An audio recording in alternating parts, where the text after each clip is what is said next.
Lately, something seemed off with my mom, who lives alone. The first thing that came to mind was Alzheimer's. I suggested to my husband and mother-in-law that my mom move in with us, but they didn't agree. Worse, my husband said, if you push this, we're getting a divorce. Just leave. Fine, I get it. If you want me to leave, I will. But you will regret it. My name is Astoria, 35 years old. I work from home as an illustrator. Currently, I live with my husband, Powell, and my mother-in-law. A few years ago, after the passing of my father-in-law, we decided to live with my mother-in-law. I was concerned about her, so I agreed to this arrangement. We had just built a new house, so space wasn't an issue. We easily prepared a room for her. However, my husband doesn't earn much. We couldn't afford a house on our own, so my mom helped us financially. My mother-in-law seemed thrilled about the decision, especially since Powell is her only son. After the loss of her husband, she began to smile more and seemed to regain her spirit in a few months. But that peace didn't last long. About 6 months into our living arrangement, she started picking on me. One morning after eating the breakfast I prepared, she sighed heavily. Us. This tastes terrible. What? I've thought this for a while now. Astoria, why do you serve me such salty food? What's your intention? I'm sorry. I tasted it before serving. I don't want to hear excuses. Are you trying to send me to an early grave with all this salt? No, I didn't mean to.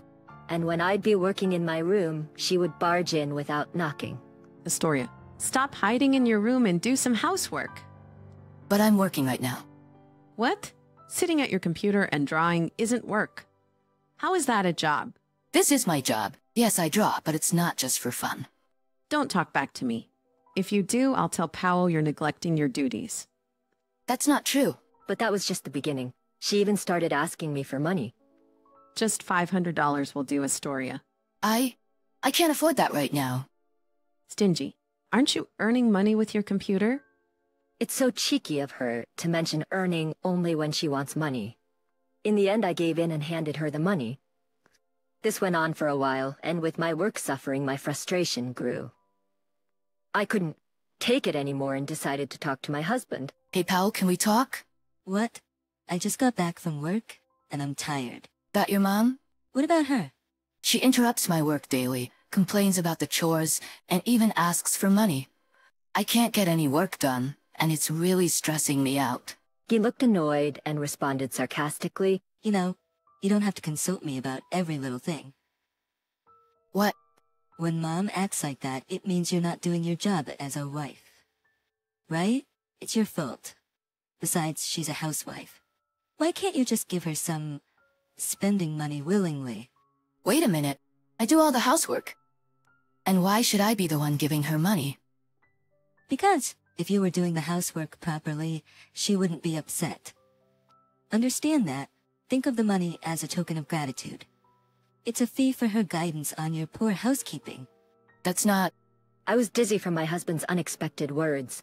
Instead of support, he blamed me. He continued looking down at me. Listen, you're the wife here. You married into my family.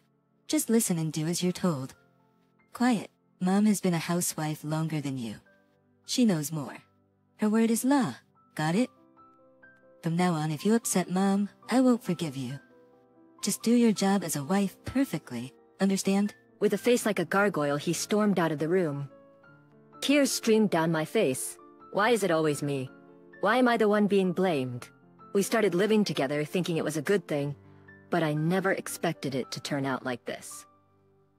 I deeply regretted agreeing to live with them. One day, I felt like hearing my mom's voice, so I called her. Mom? It's me, Astoria. Oh, Astoria, it's been so long since you last called. What have you been up to? It's only been 2 days since we last spoke. What are you talking about? You haven't contacted me in 2 months. What? I had a bad feeling. Our conversation wasn't making sense. The word Alzheimer's crossed my mind. Worried, I took my mom to the hospital the next day. My fears were confirmed. She was diagnosed with Alzheimer's. Though it was mild, the doctor said it would be difficult for her to live alone. She had me late in life, so she's already well into her 70s. I couldn't believe that my energetic mom had Alzheimer's. That night, I told my husband and mother-in-law about the diagnosis. Mill Powell, I need to talk to you about something. They both looked annoyed. What is it? It's probably nothing important. Is it even relevant to us? It's about my mom. Today, she was diagnosed with Alzheimer's. What? Alzheimer's. Your mom? Yes, so about what we should do. Before I could finish, they burst into laughter. Poor thing, having Alzheimer's. I don't want to be involved with sick people. Right? How weak must her brain be to get Alzheimer's at her age? Wait, why are you saying such things? Ignoring my confusion, they continued laughing. People who get Alzheimer's are those who don't think much in their daily lives. Yeah, just like you. Not thinking much, that's why you'll get Alzheimer's. Stop it. How can you say such cruel things? Why not? It's the truth, right? Yeah, Mom, we're just telling the truth.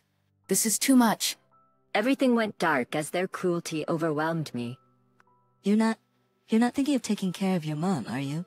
Well, I was hoping if possible for her to live with us here. What? Are you kidding me? Why should we live with someone with Alzheimer's? She's not just someone with Alzheimer's. She's still in the early stages and can take care of herself. That's not the point. We're not living with her, period. I accepted living with your mother, so why not mine? Suddenly, my husband slammed the table and glared at me.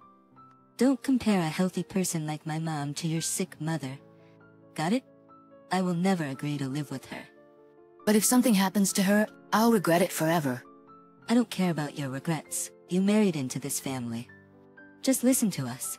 No matter how much I tried to persuade them, their stance remained unchanged. So I made another proposal. If we can't live together, at least let me visit her regularly. What? If you do that, who'll take care of the house? I'll manage the housework. I'm just really worried about her. Please? No. Why not? Obviously. Every time you visit her, it will cost money. And we'll have to pay for her medical bills. Our finances will suffer. It's my money. No, you're not visiting her. End of story. Far from living with Mom, I was not even allowed to go to her place, and I'm completely stuck in all directions. Even Emile, who was listening to the conversation, added a blow to me. Astoria, do you even understand your position here? Please. I'm really worried about her. Enough. You're a part of the Brown family now. Just listen to Powell and me. Enough. If you keep this up, we'll divorce. How dare you defy us? Get out. Hearing the word divorce from her, my husband joined in, barely holding back his laughter. Hey, divorce sounds good. We don't need a wife who prioritizes a sick person over her own family. Are you serious? You call yourself an illustrator, but you barely make anything. You're so arrogant. It's a real job. Enough. Let's divorce. If you want to take care of a sick person so badly, just leave. All the anger I had been holding back exploded. I won't let them mock me or my mom.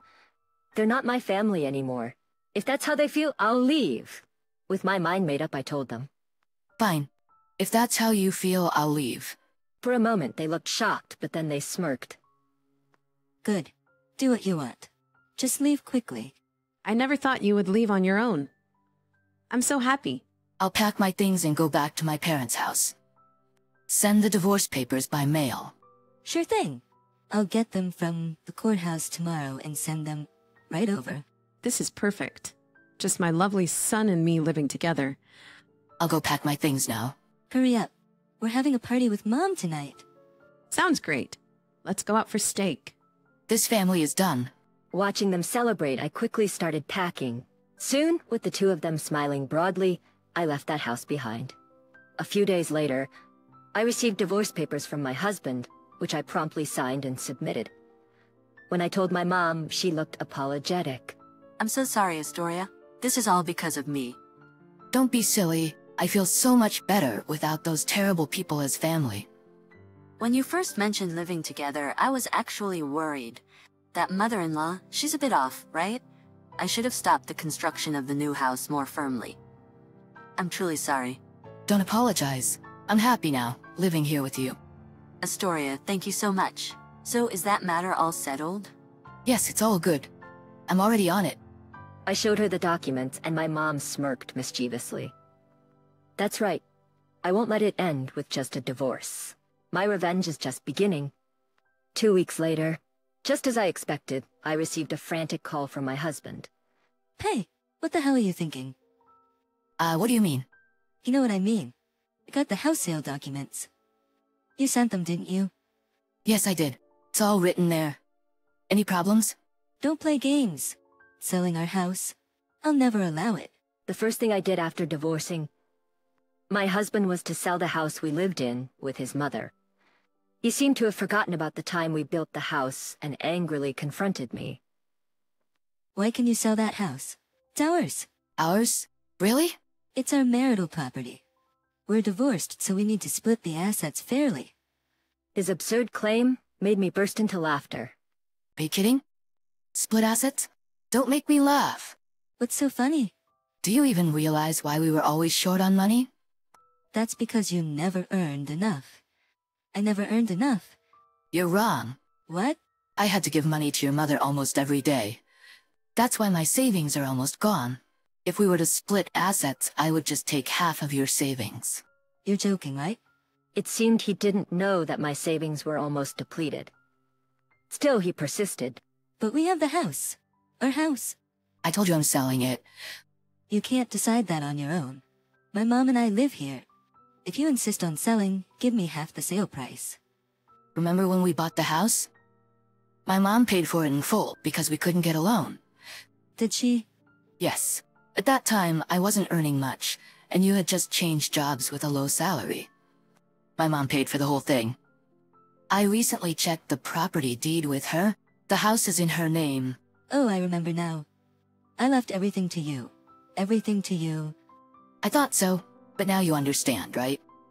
We don't have the right to decide whether to sell the house. It's up to my mom, and she's on my side. Get it? Damn it. Finally realizing his position, my husband pleaded in a tearful voice. Please wait. What will happen to my mom and me without this house? I don't care. We filed for divorce, so we are strangers now. I owe you nothing. Don't say that. I apologize for everything. Just leave the house, please. So what's your plan? Buy the house in full from my mom? Don't joke. That's impossible. You heartless woman. My husband seemed to have let his true feelings slip, showing an awkward reaction with a hesitant, Seizing the moment, I fired back at him. Now you're asking for help? You think that's gonna fly after all this time? Are you out of your mind? After all the times you and your mom belittled me, you think we can just pretend it never happened? You brought this on yourself. Please wait. I'm begging you. I'm genuinely relieved to cut ties with you and your terrible mother from now on. It's just me and my mom. I couldn't care less about what happens to you two. I hope you both sink to the lowest depths together. I hung up the phone without waiting for a response and blocked his number. And just like that, I was finally free from them.